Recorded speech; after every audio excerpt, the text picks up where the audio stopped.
हरियाणा के डीजीपी यानी पुलिस प्रमुख मनोज यादव खबरें तक पर एक्सक्लूसिव होंगे। लॉकडाउन को लेकर डीजीपी से खबरें तक सवाल पूछेगा कि पुलिस किस तरह से लॉकडाउन का पालन करवा रखी है, किस तरह से कोरोना काल में बखूबी अपनी जिम्मेदारी निभा रखी है।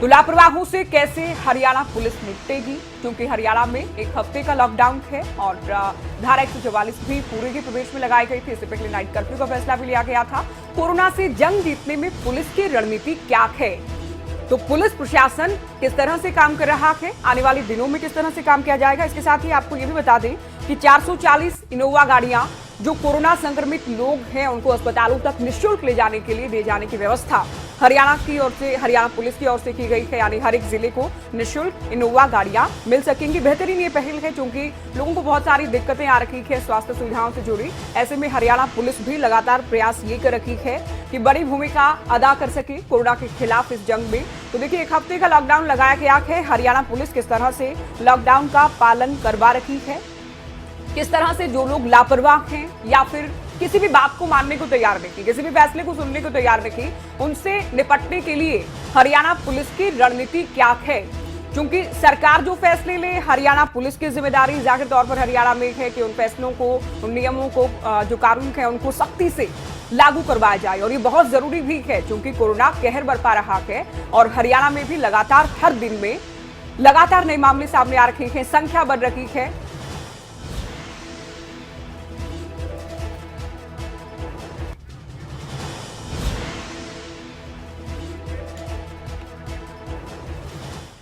तो हरियाणा के डीजीपी मनोज यादव हमारे साथ सीधे जुड़ गए हैं। सीधे आपको लिए चलते हैं और उनसे जानेंगे हरियाणा पुलिस किस तरह से काम कर रही है। मनोज यादव जी, बहुत स्वागत है सर आपका खबरें अभी तक पर।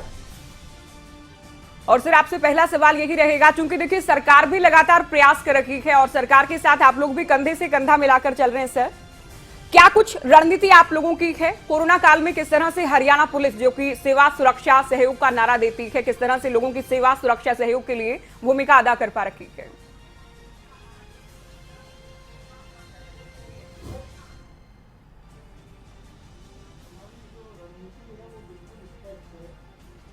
कि सबसे पहले तो इस समय संक्रमण की चेन को तोड़ने के लिए सरकार ने जो लॉकडाउन लगाया है, उस लॉकडाउन को हम प्रभावी ढंग से और मजबूती से और सख्ती से लागू करें।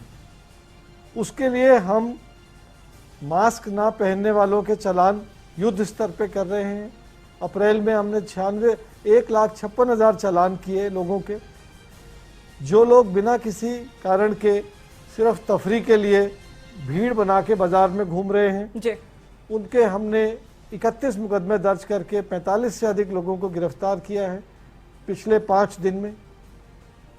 और इसके अतिरिक्त जगह जगह हम बैरिकेड्स लगा के पेट्रोलिंग करते हुए जो लॉकडाउन संबंधित जो हिदायतें हैं उनको इम्प्लीमेंट कर रहे हैं। सरकार ने जो संक्रमित इलाकों में कंटेनमेंट जोन बनाए हैं, कंटेनमेंट जोन पे हमने बैरिकेडिंग करके पुलिस की ड्यूटी लगाई है, ताकि वहाँ से ना कोई बाहर जा सके, ना कोई बाहर का आदमी अंदर जा सके जी।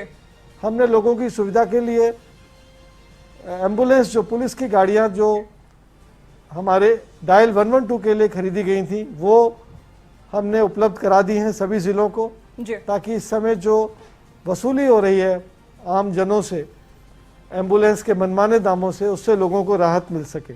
बिल्कुल।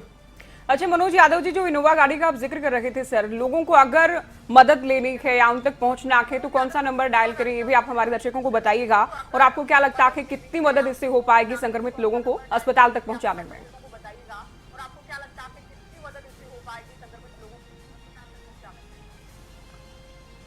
जी, सबसे पहले तो जो 108 नंबर है एम्बुलेंस का जी, तो एम्बुलेंस के लिए जो नंबर डायल किया जाता है, ये एम्बुलेंस हमने जो चीफ मेडिकल ऑफिसर है या सिविल सर्जन, उनको हमने उपलब्ध कराई हैं।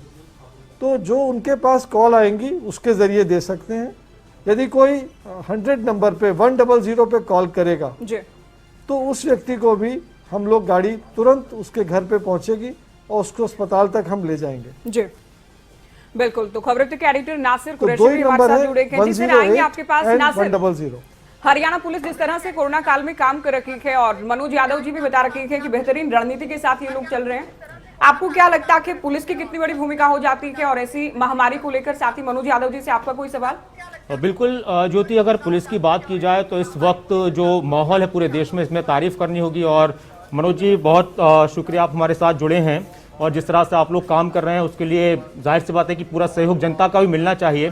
सर, जैसे आप बता रहे थे कि अभी जो गाड़ियां आपने दी हैं जो पुलिस के काम के लिए इस्तेमाल होनी थी, लेकिन इस वक्त आपने ज़रूरत महसूस करते हुए आपने उसको पब्लिक के लिए, जनता के लिए, कि ताकि वो कोरोना के दौरान जो रेमडेसिविर इंजेक्शन की कालाबाजारी या ऑक्सीजन को लेकर दिक्कतें सामने आ रही हैं उसमें मदद करे। तो इसको सुनिश्चित किस तरह से किया जाएगा और इसके लिए भी क्या किसी तरह की मॉनिटरिंग होगी कि जो आपकी तरफ से गाड़ियाँ पब्लिक के लिए उतारी गई हैं उसको किस तरह से काम में लाया जा रहा है और उसको क्या वाकई में उस काम के इस्तेमाल में बेहतर तरीके से किया जा रहा है?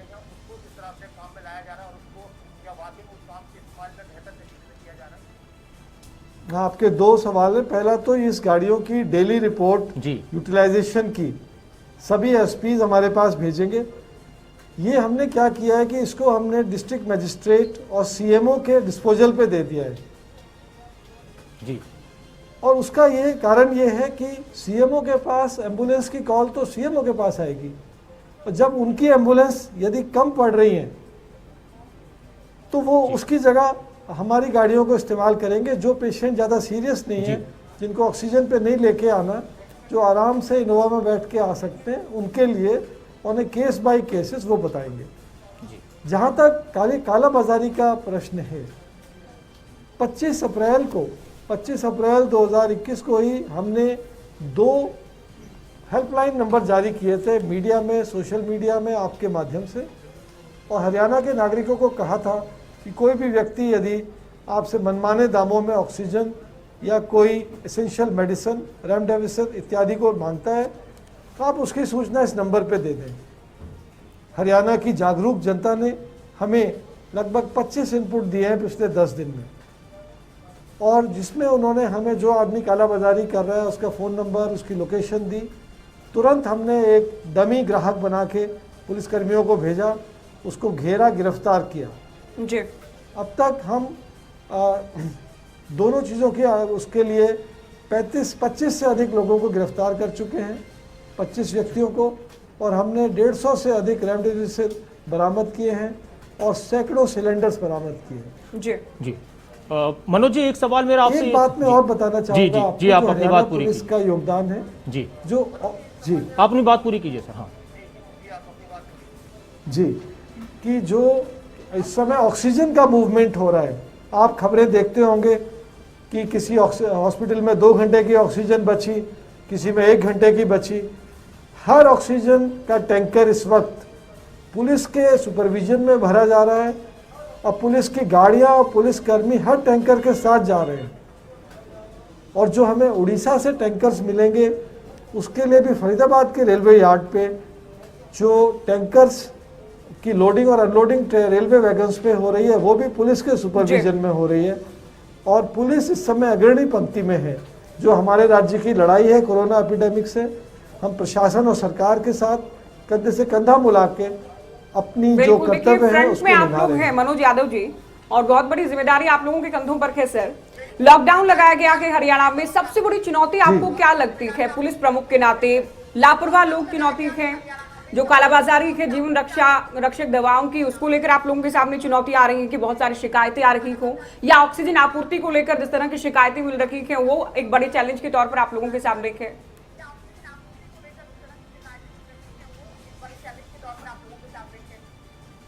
सबसे बड़ी चुनौती हमारे लिए 2 है। एक तो आम जनता का व्यवहार, इतनी गंभीर स्थिति होने के बाद जिसमें हजारों लोगों की मृत्यु हो रही है, अभी भी लोग गंभीरता से नहीं इसको ले रहे हैं। और विशेष तौर पे जब ये बीमारी ग्रामीण क्षेत्रों में भी पांव पसार रही है तो हम सभी जगह ये कह रहे हैं कि आप टेस्टिंग कराएं और भीड़ भाड़ ना करें और मास्क पहन के निकलें। लेकिन ये मुझे बहुत बड़ी चुनौती लगती है कि इसके लिए भी लोगों के ऊपर डंडा चलाना पड़ता है, गिरफ्तार करना पड़ता है, और समझाने से लोग नहीं मान रहे। दूसरी बड़ी चुनौती है पुलिस कर्मियों को बचाना। हमारे पुलिसकर्मी बाकी समाज की तरह बाहरी संख्या में संक्रमित हो रहे हैं। वो अग्रणी पंक्ति में हैं, वो हॉस्पिटल्स में भी पहरा दे रहे हैं, वो लोगों के साथ जो अपराध हो रहे हैं उनको गिरफ्तार भी कर रहे हैं। तो हमारे लगभग इस वर्ष में लगभग 1750 लोग संक्रमित हो चुके हैं जी। और हमारे 7 बहादुर पुलिसकर्मियों की इस वर्ष डेथ हो चुकी है और 14 कर्मियों की डेथ पिछले वर्ष हुई थी। तो सबसे बड़ी चुनौती है कि हम अपने पुलिस बल का मोटिवेशन कैसे बना के रखें, किस तरह इस भयंकर बीमारी की आपदा से उन्हें बचाएं। इसके लिए हमने उनको फ्रंटलाइन वर्कर के रूप में वैक्सीनेशन भी कराया है और उनको अच्छी से अच्छी, जो लोग बीमार पड़ते हैं, सहायता भी दे रहे हैं। तो बस मैं आपके चैनल के माध्यम से यही चाहूँगा कि जो आम जनता को आप संदेश दें कि जो पुलिसकर्मी आज सड़क पे खड़े होकर ड्यूटी कर रहा है वो खुद अपने को भी एक्सपोज कर रहा है, बिल्कुल, और उसका सम्मान करें और उसके जो विधि सम्मत, कानून सम्मत आदेश हैं उनका पालन करें। मनोज जी, एक सवाल ये था कि एक ऐसे वक्त में जब इस तरह के संकट आते हैं तो बहुत से लोग अफवाहों को भी फैलाते हैं। इससे पहले भी आपकी तरफ से इसको लेकर सख्त निर्देश दिए गए हैं। इस बार आप क्या कहेंगे, क्योंकि आने वाला वक्त हम उम्मीद सभी करते हैं, दुआ भी करते हैं कि सब कुछ बेहतर रहे, लेकिन जिस तरह से रिसर्चेज आ रही हैं कि आने वाला ये जो महीना चल रहा है इसमें और ज़्यादा दिक्कतें बढ़ सकती हैं, तो अफवाह फैलाने वालों पर किस तरह की और कार्रवाई की जा सकती है? इसके अलावा कितने चालान वगैरह आपकी तरफ से पूरे प्रदेश में काटे गए हैं? और एक और सवाल इसी में कि जाहिर सी बात है कि पुलिस इस वक्त बहुत जिम्मेदारी के साथ अपना काम कर रही है, अपनी जान को जोखिम में डालकर, लेकिन कई बार ऐसी भी कुछ तस्वीरें आती हैं कि बहुत से लोग कुछ उनको भी परेशान किया जाता है लोगों को, तो इसको भी किस तरह से सुनिश्चित किया जाएगा?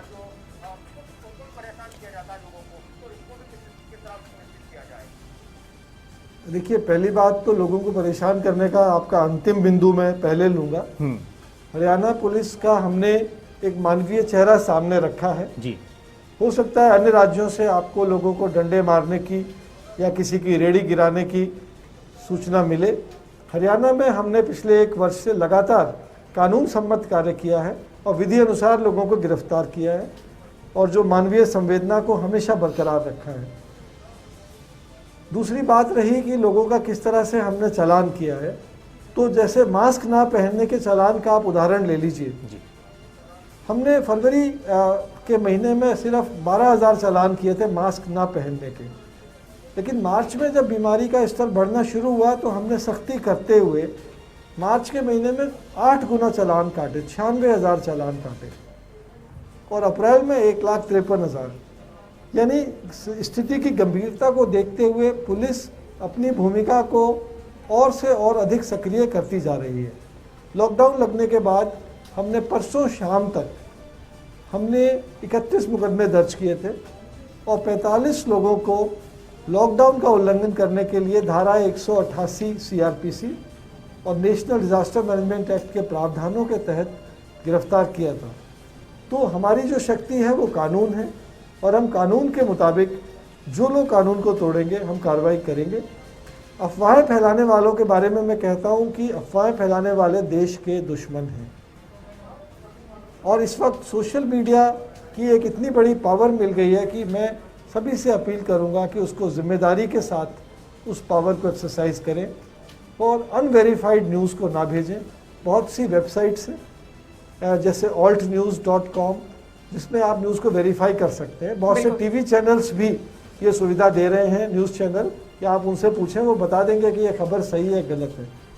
तो किसी भी भ्रामक या कोई नुकसान पहुंचाने वाली अफवाह को आप फॉरवर्ड ना करें, सोचें, समझें, जानें, परखें, फिर फॉरवर्ड करें। जी मनोज यादव जी, देखिए तारीफ करेंगे हम आप लोगों की, हमारा चैनल भी तारीफ करेगा कि पुलिस जो है वो शुरुआत से अपनी जान को खतरे में डालकर लोगों की रक्षा करने में जुटी है। लेकिन सर अब हरियाणा में लॉकडाउन है और हम हर एक खबर दर्शकों तक पहुंचाते हैं।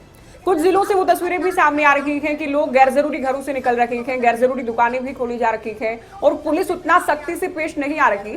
सर मेरा सवाल ये कि आप पुलिस को उतना सख्ती से पेश आने के आदेश नहीं हैं या व्यक्तिगत तौर पर इंसानियत के नाते ही पुलिस उतनी सख्ती नहीं कर रही है?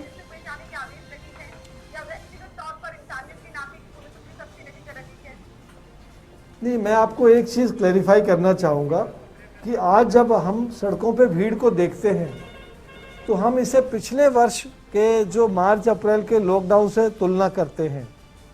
मैं ये आपको क्लैरिफाई करना चाहूँगा आपके पाठकों को और आपके चैनल को भी कि इस बार का जो लॉकडाउन है पिछले वर्ष के लॉकडाउन से बहुत फर्क है। बिल्कुल। यदि जो चीफ सेक्रेटरी हरियाणा का ऑर्डर को आप पढ़ेंगे तो आप देखेंगे कि उसमें 3 पेज की लिस्ट है कि कौन कौन सी कैटेगरीज एग्जेम्प्टेड हैं लॉकडाउन से, जिसमें मेडिकल प्रोफेशनल्स हैं, हेल्थ केयर वर्कर्स हैं, एम्बुलेंस है, मेडिकल इक्विपमेंट का काम करने वाले, जो लोग गेहूं का काम मंडियों में करते हैं, जी। जो डिलीवरी सर्विसेज हैं वो परमिटेड हैं, फैक्ट्रियां अभी खुली हुई हैं तो फैक्ट्री के मजदूर भी अपने यहाँ पे जाते हैं, एसेंशियल दुकानें ओपन हैं।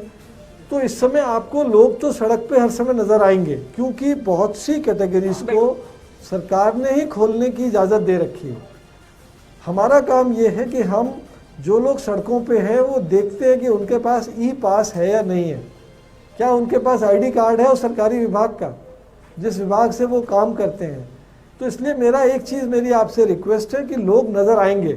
ये लॉकडाउन पिछले वर्ष वाले लॉकडाउन की तरह नहीं है, क्योंकि अब सरकार को एक्सपीरियंस हुआ कि बहुत सी आवश्यक सेवाएं होती हैं, जैसे टेलीकॉम सेवा है, इंटरनेट सेवा है, बैंकिंग सेवा है, इनको चलाना है। बैंक ब्रांचेस खुली हुई हैं, उनके कर्मचारी भी जाते हैं, तो इसलिए वो नज़ारा आपको नहीं मिलेगा। मगर हम ये इंश्योर कर रहे हैं कि फालतू लोग सड़क पे ना आए। जी, आखिरी सवाल सर आपसे, पुलिस पर कोरोना महामारी के दौरान किस तरह का अतिरिक्त दबाव है और लोगों से क्या अपील करेंगे आप? पुलिस पर कोरोना महामारी के दौरान किस तरह का अतिरिक्त दबाव है और लोगों से क्या अपील करेंगे आप? मैं यही कहूँगा कि जो हमारे हेल्थ केयर वर्कर्स हैं, हमारे डॉक्टर, हमारे नर्सेज और जो ANM ऑक्सिलरी स्टाफ है और पुलिसकर्मी, ये अग्रणी पंक्ति में हैं इस चुनौती से जूझने की। ये सब लोग बहुत दबाव में हैं जी। और ये अपने घर से निकल रहे हैं अपनी जान को हथेली पे लेके, बिल्कुल, ताकि हमारा देश, हमारा समाज और आम नागरिक सुरक्षा रह सके। तो हम यही अपील करेंगे कि आम जनता से आपके माध्यम से कि इनके प्रयत्नों का सम्मान करें, इनके साहस को आशीर्वाद दें और इनकी जो कानूनी आपसे गुजारिश होती है कानून फॉलो करने की, उसकी पालना करें। यही मेरी अपील जी। है। बहुत शुक्रिया सर, आप हमारे साथ जुड़े, आपने वक्त दिया और बहुत बड़ी जिम्मेदारी आप निभा रखी है, पुलिस बहुत बड़ी जिम्मेदारी निभा रखी है। और नासिर, आपका भी बहुत शुक्रिया, आप जुड़े हमारे साथ बातचीत की। तो हरियाणा पुलिस किस तरह से कोरोना काल में तमाम जो चुनौतियां हैं उनसे निपट रखी है, किस तरह से रणनीति लेकर चल रखी है। अगर आपको हमारा ये वीडियो पसंद आया हो तो पेज को लाइक और शेयर करें और इसी तरह की हर वीडियो सबसे पहले पाने के लिए चैनल को सब्सक्राइब करें।